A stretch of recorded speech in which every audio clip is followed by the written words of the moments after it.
চিত্রে ও কেন্দ্রবিষ্ট বৃত্তে ত্রিভুজ ABC অন্তর্লিখিত। ওয়াই কোণ সমান 112 ডিগ্রি হলে এক্স কোণ সমান কত? এখানে চিত্র দেওয়া আছে, চিত্রে এখানে বি ও সি একটা মানে বৃত্তের ভিতরে ত্রিভুজ আঁকা আছে।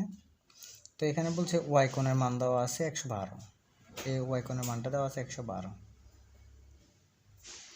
দেন এখানে আমাদেরকে বলছে এক্স কোণের মান কত। তো আমরা তো জানি ত্রিভুজের 3 কোণের সমষ্টি 2 সমকোণ, 2 সমকোণ মানে 180 ডিগ্রি। তো প্রথমে আমরা ওয়াই কোণের মানটা যদি বাদ দিয়ে দিই, ওয়াই কোণের মান হচ্ছে 112, তাহলে আমরা পাচ্ছি 68।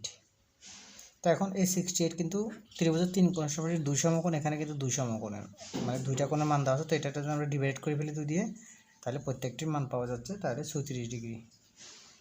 ঠিক আছে, এক্স কোণের মান তাহলে পাওয়া যাচ্ছে 36 ডিগ্রি, অতি সহজে বোঝা যাচ্ছে। এবার বলছে 5 সেমি ব্যাসার্ধ বিশিষ্ট বৃত্তের অন্তর্লিখিত বর্গক্ষেত্রের ক্ষেত্রফল।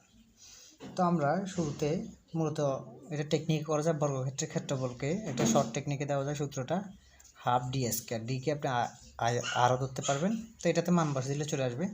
তো আমাদের এটাকে ডিও ধরতে পারবেন আপনি, অথবা আরও ধরতে পারবেন, মানে ব্যাসার্ধের আর। তো জাস্ট মানটা দেখেন 5 সেমি ব্যাসার্ধ। তো যখন ব্যাসার্ধ বলে আমরা মূলত হচ্ছে বর্গক্ষেত্রের কথা বলছি, মানে বর্গক্ষেত্রের বর্গের কর্ণ সমান কিন্তু আমরা লিখতে পারি বর্গের কর্ণ সমান বৃত্তের ব্যাস, বৃত্তের ব্যাস। আমরা বর্গের কর্ণকে বলা হয় বৃত্তের ব্যাস। তো বৃত্তের ব্যাসটা হচ্ছে মূলত বৃত্তের ব্যাসকে বলে 2r। তাহলে আমরা 2 পাইছি, এখানে বলছে ব্যাসার্ধ কত 5, তাহলে আর এর মান দিলাম 5 দুগুণা 10, জাস্ট আর এর মানটা হচ্ছে 10। এখানে আমরা ডির জায়গায় আর ধরবো আর কি। হ্যাঁ, জাস্ট আমরা মানটা বসাই দিব হাফ, তাহলে 10 আসছে, 10 স্কয়ার সমান, তাহলে আমরা এখান থেকে লিখি হাফ 100 আর কি। হ্যাঁ, 10 উপরে স্কয়ার আছে, তাহলে আমরা পাচ্ছি কত 50, তাহলে মানটা হচ্ছে কত 50। আমাদের আনসারটা সহজে মিলে গেল।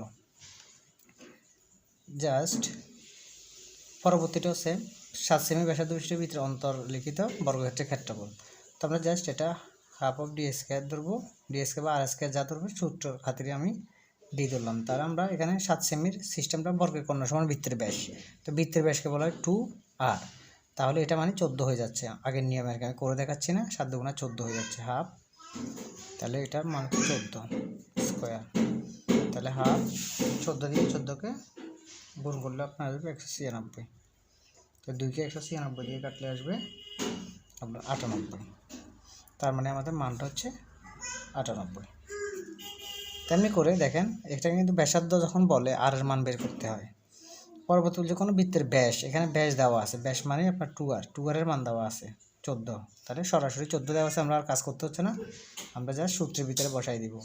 বর্গক্ষেত্রের ক্ষেত্রফলে সূত্রে বসাই দিলে মানটা আসতেছে হাফ, তাহলে আগেরটার উত্তর হয়ে যাচ্ছে আর কি। হ্যাঁ, 14কে 14 ইয়া করলে এখানে হবে হাফ, আর এখানে হবে 196, দুই কাটলে 98, মানে আমাদের উত্তর হচ্ছে আগেরটার মতো। জাস্ট আপনার এখানে ব্যাসটা দেওয়া আছে, 2r দেওয়া আছে, তাই আর কাজ করতে হচ্ছে না। আমরা ব্যাসার্ধ বের করতে হলে কর্ণের দৈর্ঘ্য থেকে বের করতে হয়, কর্ণের দৈর্ঘ্য সমান বৃত্তের ব্যাস মানে 2r। তো পরবর্তীটা বলছে দেখেন, 2 সেমি ব্যাসার্ধ বিশিষ্ট বৃত্তের অন্তঃস্থ একটি বর্গক্ষেত্রে 4টি বাহু, বৃত্তটি দ্বারা আবদ্ধ অঞ্চলের ক্ষেত্রফল। তার মানে আপনাকে দুইটা ক্ষেত্রফল বের করতে হবে, বৃত্তের ক্ষেত্রফল এবং বর্গের ক্ষেত্রফল, দুইটা জিনিস বের করতে হবে। তাহলে ব্যাসার্ধ দেওয়া আছে সরাসরি কত আর, তাহলে আমরা আর কাজ করতে হচ্ছে না, ব্যাসার্ধ তো এমনি আর বলে, এটা 2 সেমি দেওয়া আছে। তো আমরা প্রথমে আমরা বৃত্তের ক্ষেত্রফলটা জানি কি,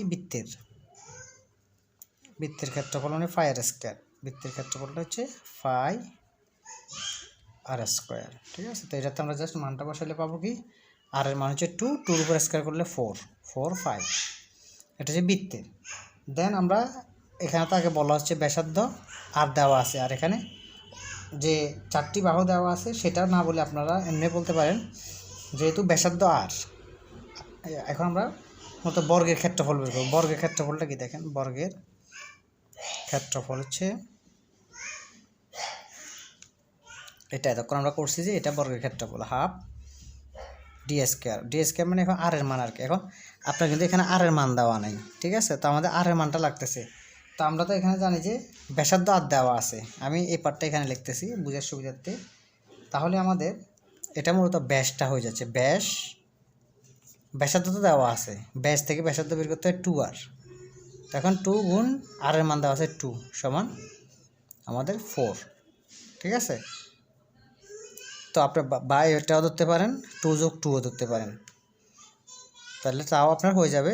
ব্যাসার্ধ যেহেতু আপনার ব্যাস দুইটাকে 2 + 2ও করতে পারবেন 4, তাহলে আমরা এখানে হাফ অফ ডির মানটা হচ্ছে এখন 4, তাহলে 4 স্কোয়ার মানে 16কে কাটলে কত হচ্ছে আমাদের 8 হচ্ছে, এখানে 8 আসতেছে, ঠিক আছে। তাহলে এখানে বলা হচ্ছে যে এটা হচ্ছে বর্গের ক্ষেত্রফল থেকে, একটা জিনিস লক্ষ্য করতে হবে, কথাটা বুঝতে হবে। সম্পূর্ণ মানে একটি সম্পূর্ণ বৃত্তের ক্ষেত্রফল থেকে আপনার বর্গের ক্ষেত্রফলটা বিয়োগ করলে আবদ্ধ অঞ্চলেরটা বের হয়ে যাবে। কথাটা হচ্ছে যে মানে প্রথমে হচ্ছে 4